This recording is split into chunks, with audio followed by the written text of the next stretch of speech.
கஷ்டப்படுறது என்னால தாங்க முடியலன்னு. நிஜமாவே எனக்கு எந்த கஷ்டமும் இல்லை, நான் நல்லா தான் இருக்கேன். ஓ, அம்மா அங்க தனியா இருக்காங்க, அம்மா கூட இரு. தினமும் ஏதாவது ஒரு பிரச்சனை வந்துகிட்டே இருக்கு. நீ இப்போ உன் வீட்டுக்கு போயிடுவியா அண்ணே? நாங்க போக மாட்டோம், கவலைப்படாத. சமைக்கிற மூடு யாருக்குமே இல்ல. எல்லாரையும் கொஞ்சம் சாப்பிட வச்சுட்டு கிளம்பலாமே. நம்ம இன்னைக்கு வீட்டுக்கு போக வேண்டாம் மீனா. சமந்தி, நான் உங்க கால்ல விழுந்து கேக்குறேன். அவங்க சார்பா உங்ககிட்ட நான் மன்னிப்பு கேட்டுக்கிறேன் மாமா. இது அவமானப்படுறது இதெல்லாம் எனக்கு என்ன புதுசா என்ன? அதான் பதறி அடிச்சுட்டு ஓடி வந்தேன். என்ன மாப்ள, ஏன் இப்ப அலற? நீ அழலாமா? நிஜமாவே மயில அம்புட்டு பெரிய பொய் சொல்லிருக்கா? மனசுக்குள்ளேயே எல்லாத்தையும் பூட்டி வச்சு அதுவே கஷ்டத்தை அனுபவிச்சுட்டு இருந்திருக்கு. என் வீட்டுக்கு போகணும். மா போலாமா, நீ வந்து சாப்பிடுமா. கடைசி எப்படி சாப்பிட்ட?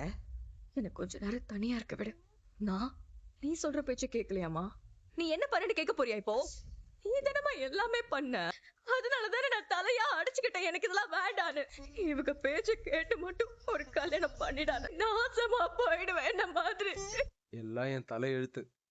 தலையெழுத்து கூட இல்ல, என் முக ராசி அப்படி. ஜி, நீ நெசமா காலேஜ் படிச்சிருக்கியா? அத்தை. மீனா, நீ நெசமா கவர்மெண்ட் வேலை பாக்குறியா என்ன? ஆமா